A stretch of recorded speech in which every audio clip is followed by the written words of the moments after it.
ایک دفعہ کا ذکر ہے، ایک چھوٹی سی لڑکی تھی جس کا نام لٹل ریڈ رائڈنگ ہوڈ تھا۔ اس کی دادی نے اسے ایک خوبصورت رنگ کی چادر دی تھی جسے وہ ہمیشہ پہنتی تھی، اسی وجہ سے اسے لٹل ریڈ رائڈنگ ہوڈ کہا جاتا تھا۔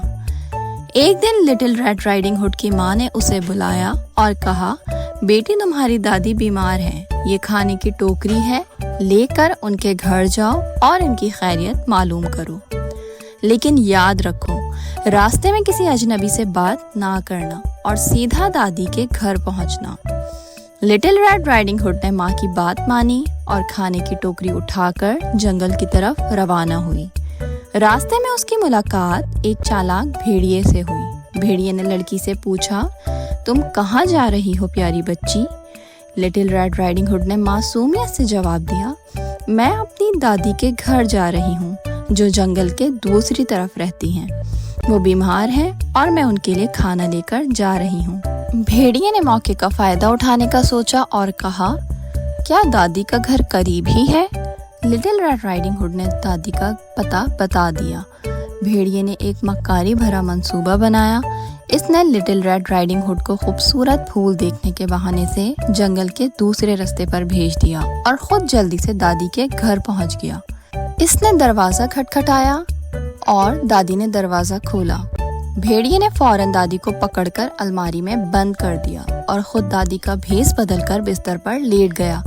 جب لٹل ریڈ رائڈنگ ہوڈ پھول چن کر دادی کے گھر پہنچی تو اسے کچھ عجیب لگا۔ اس نے دادی کی غیر معمولی شکل دیکھی تو پوچھا، دادی آپ کے کان اتنے بڑے کیوں ہیں؟ بھیڑیے نے دادی کی آواز میں جواب دیا، تاکہ میں تمہاری باتیں بہتر سن سکوں پیاری بچی۔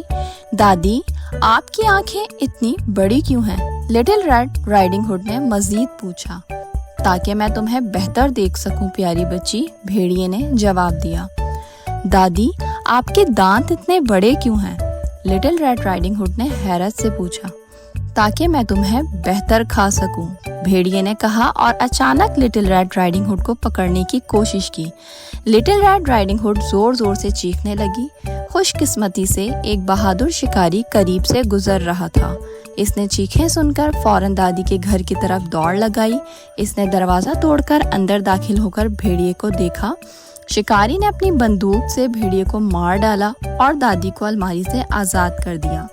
دادی اور لٹل ریڈ رائڈنگ ہوڈ نے شکاری کا شکریہ ادا کیا اور ایک دوسرے کو گلے لگایا۔